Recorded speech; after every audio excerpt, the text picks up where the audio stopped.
ఛత్రపతి శివాజీ మహారాజ్కు 395వ జన్మదిన శుభాకాంక్షలు. ఛత్రపతి శివాజీ మహారాజ్ మరాఠా సామ్రాజ్య స్థాపకుడు. పశ్చిమ భారతదేశంలో హైందవ సామ్రాజ్యాన్ని నెలకొల్పిన వీరుడు. ఫిబ్రవరి 19, 1630న పూణే సమీపంలోని శివనేరి కోటలో షాహాజీ భోంస్లే మరియు జిజియాబాయిలకు జన్మించారు. ఆయన తల్లి నుండి రామాయణం, మహాభారత కథలు, ధర్మం నేర్చుకోగా దాదాజీ కొండదేవు నుండి యుద్ధ విద్యలు, పరిపాలనా నైపుణ్యాలు అభ్యసించారు.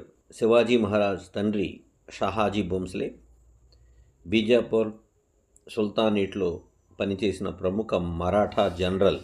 కేవలం 16 ఏళ్ల వయసులోనే బీజాపూర్ సుల్తాన్కు చెందిన తోర్నా కోటను స్వాధీనం చేసుకొని స్వరాజ్య స్థాపనకు పునాది వేశారు. గెరిల్లా యుద్ధతంత్రం లేదా గెనిమీ కావా విధానంలో నిపుణుడు. కొండలు, కోటలను ఉపయోగించుకుని పెద్ద శత్రు సైన్యాలను ఓడించారు. గెరిల్లా యుద్ధతంత్రంలో మొఘల్, బీజాపూర్ సుల్తాన్లను ఎదిరించి 1674లో రాయ్గఢ్లో ఛత్రపతిగా పట్టాభిషేకం చేసుకున్నారు. రాయ్గఢ్, తోర్నా, సింహగఢ్, ప్రతాప్గఢ్ వంటి అనేక కోటలను తన ఆధీనంలోకి తీసుకున్నారు. బీజాపూర్ పంపిన అఫ్జల్ ఖాన్ను ప్రతాప్గఢ్ వద్ద చంపి మొఘల్ చక్రవర్తి ఔరంగజేబుకు చెమటలు పట్టించారు.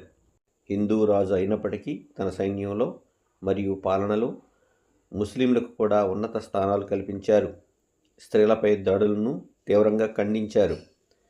స్త్రీల గౌరవం, మత సహనం, ధైర్య సాహసాలకు ఆయన నిలువెత్తు నిదర్శనం. 3 వారాల పాటు తీవ్ర జ్వరంతో బాధపడుతూ ఏప్రిల్ 3, 1680న రాయ్గఢ్ కోటలో మరణించారు.